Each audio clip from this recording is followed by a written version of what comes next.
I didn't have Wayne Gretzky butchering every group name in his little fishbowl, but that's okay. Ironically, he got Bosnia Herzegovina, which shocked me because he can't say Jordan.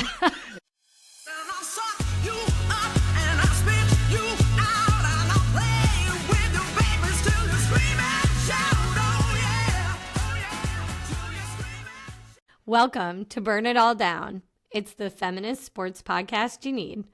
I'm Brenda Elsey, and I'm here with my co-host, Shireen Ahmed. Hello. Oh, look at that mug. Look at that mug. Product placement, Brenda. Yes. Yeah, I only learn from the best. So, okay, Burn It All Down is excited to be back. We are relaunching. And this is a wild and wacky preamble to episode 1, which is World Cup draw. I want to let you know that we are going to need some help and support in terms of resources to come back from our community. And we're hoping that you'd be willing to do that. So please do sign up for our newsletter. It'll be in the link will be in the show notes. And we will launch a Kickstarter at some point and let you know and keep you up to date on all of that. So we really appreciate it. In the meantime, today, December 5th, FIFA World Cup 2026, the draw, wild carnival-esque. Shireen, what do you think? One of our previous takes of this pre-show, we talked about it being demure and so calm, and it wasn't. It was the highest order of tomfoolery, exquisite in its ridiculousness, predictable enough for us to be texting back and forth and knowing, I mean, I didn't have Wayne Gretzky butchering every group name in his little fishbowl, but that's okay. Ironically, he got Bosnia Herzegovina, which shocked me because he can't say Jordan. So, but it's okay. Yay, Canada. Awkward. Anyways, we're really happy to be back. Brenda and I are especially excited about this. It's a men's World Cup year. And some of the things that I think are really important to note are all the politics around this, which is why we're here to talk. And we're going to have a whole episode on that as well. But it would be remiss of us not to focus a little bit on the spectacle that was today and some of the technical kind of reactions we have about the groups.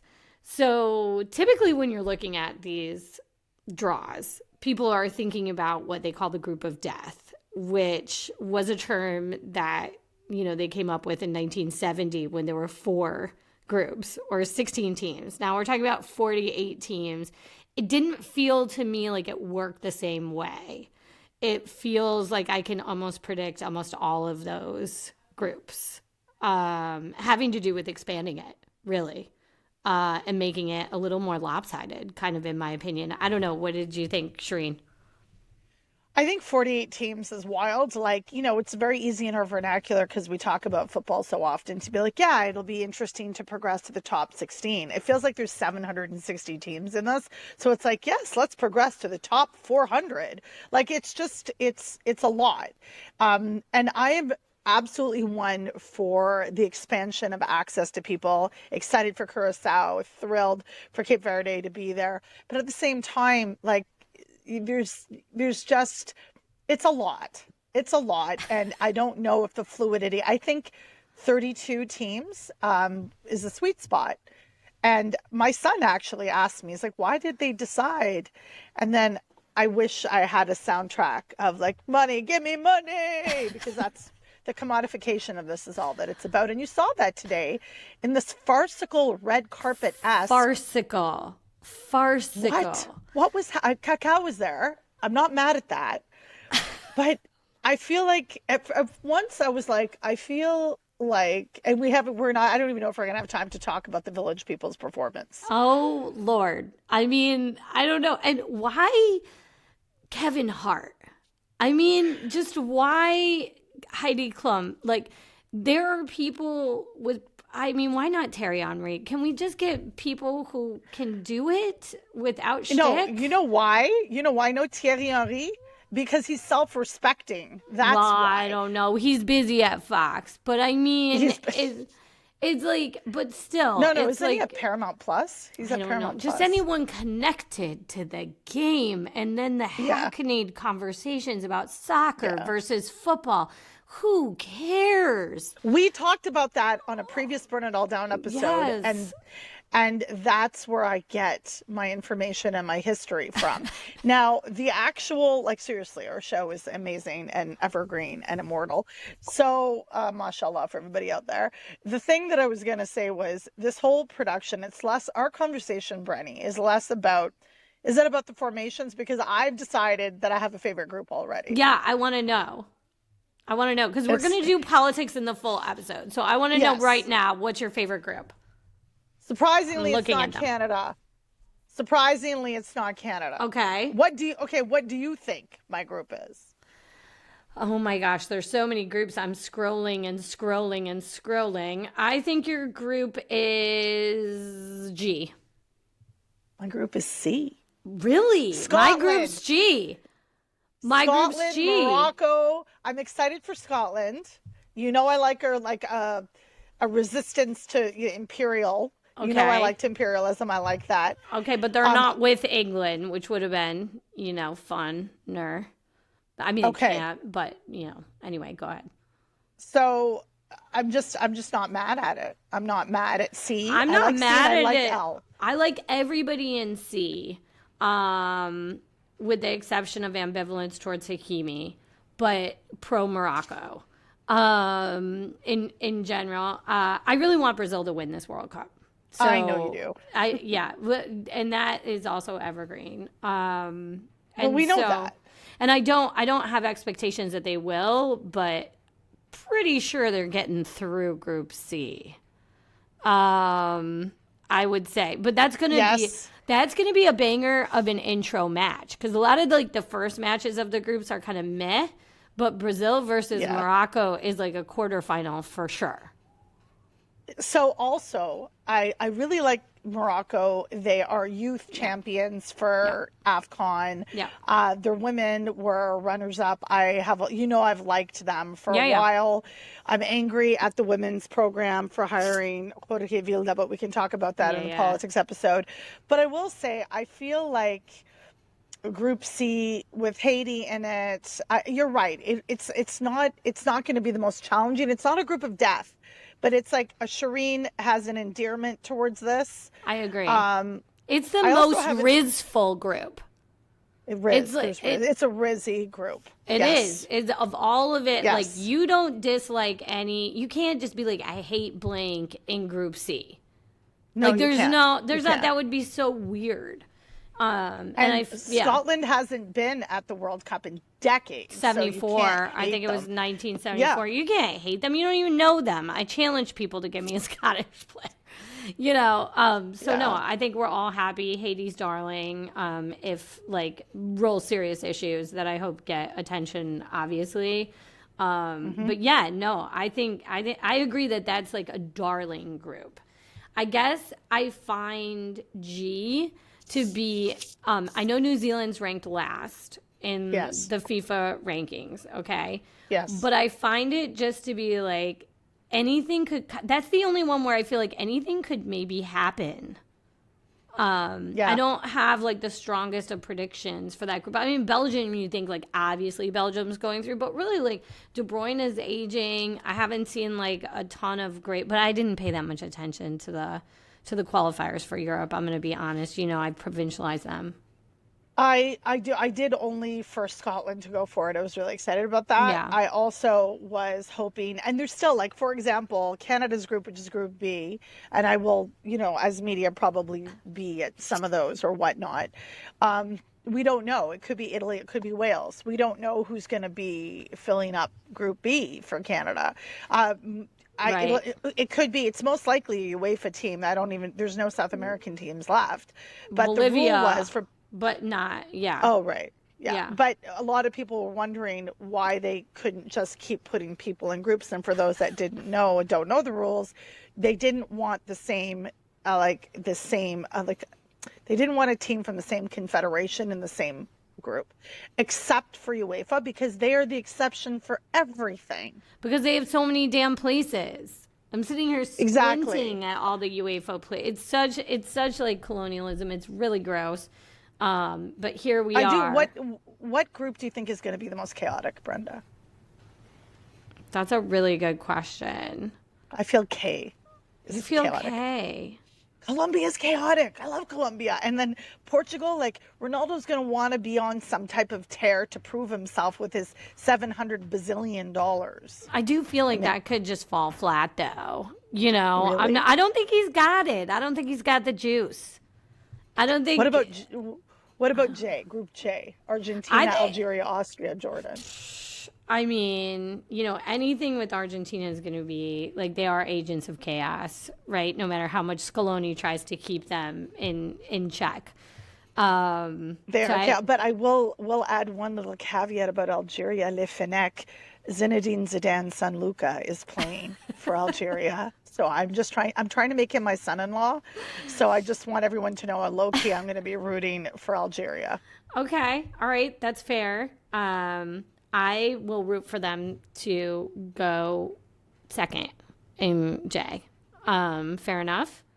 L, if there was a group of death, L is actually, I think, harder than you think. Yes, agreed. It's scrappy. It's scrappy football. It's scrappy. I mean, nothing would make me happier than England just like not getting out of L. Like, I'm sorry, but English fans, I'm sorry. Don't like, apologize to me. I want him out. I mean, Panama looked great. I don't realistically think that we're going to get what we want, which is Ghana and Panama to advance. Yes, That's what we want that. I really want that. But anybody but England, Abe. Anybody but England. Has long been my motto. So, you know, I don't, I don't care. My favorite thing was commentary in Group I, and my kids were watching.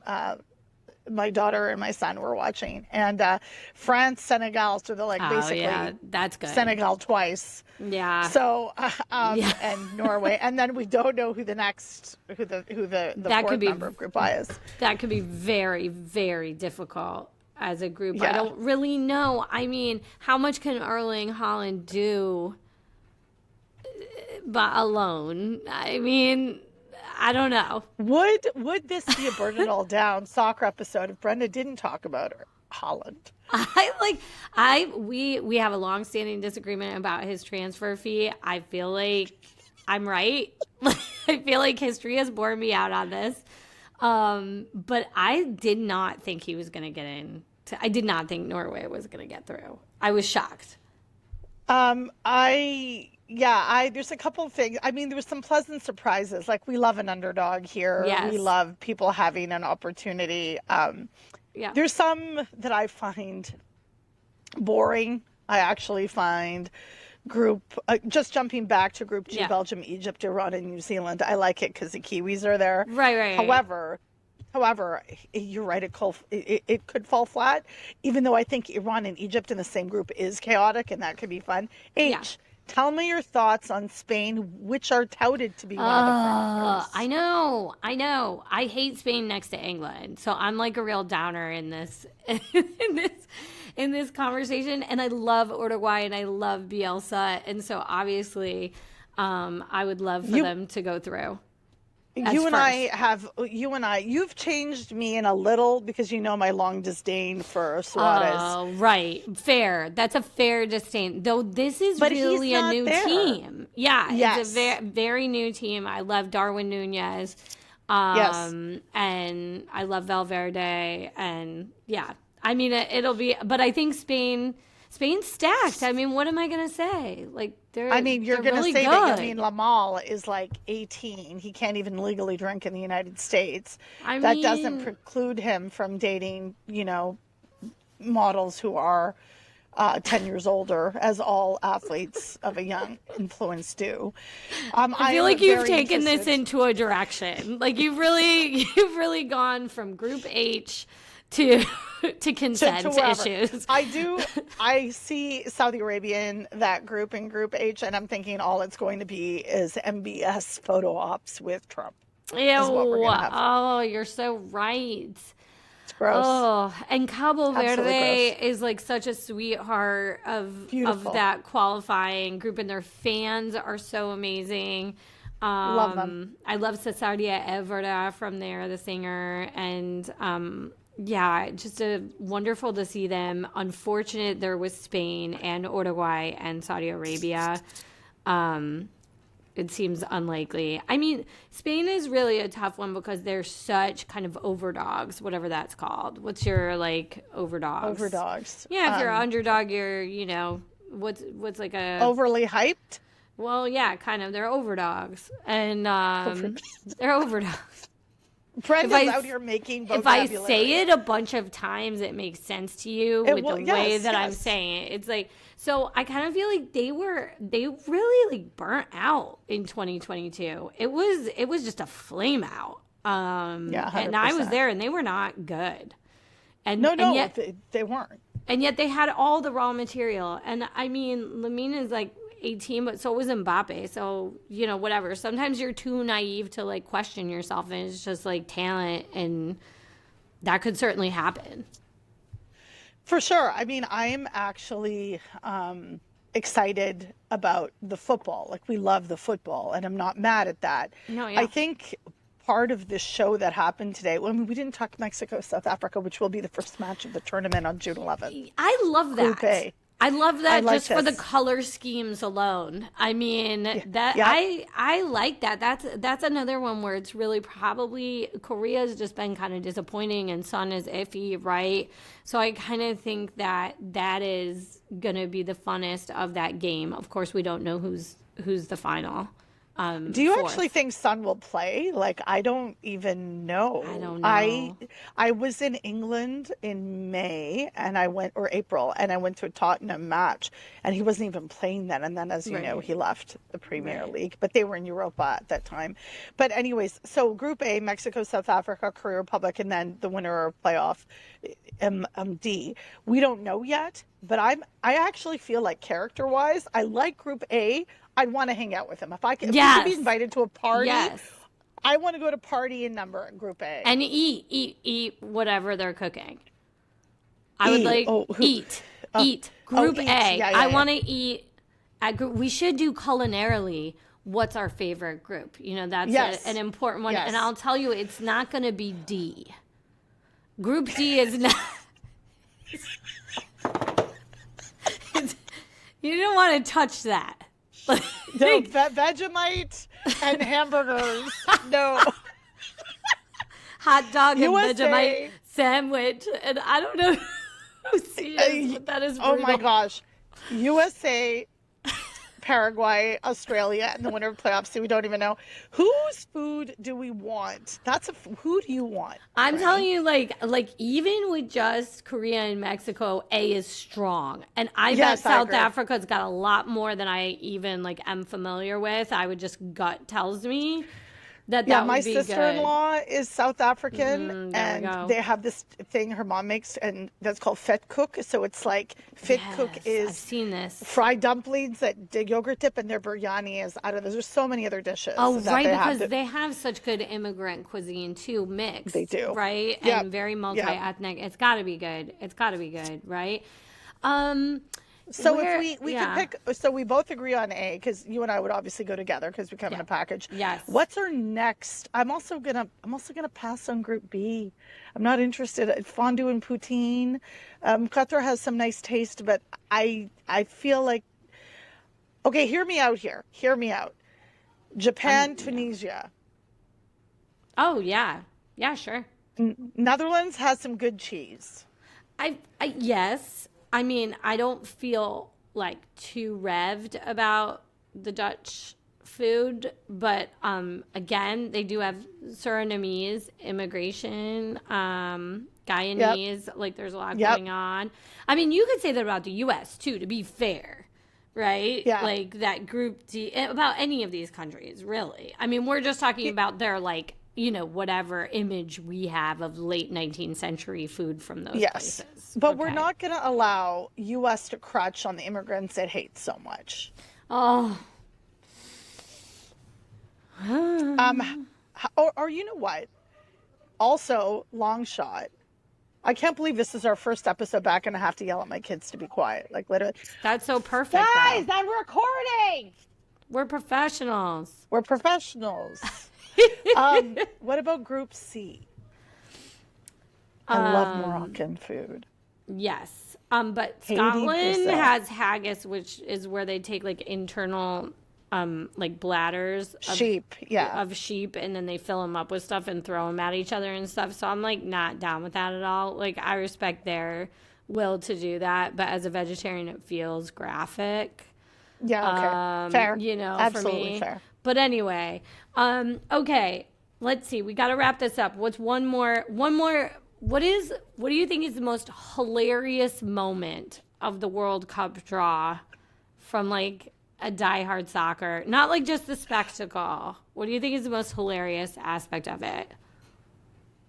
Hervé Renard being absolutely unimpressed at everything happening around him was great for me.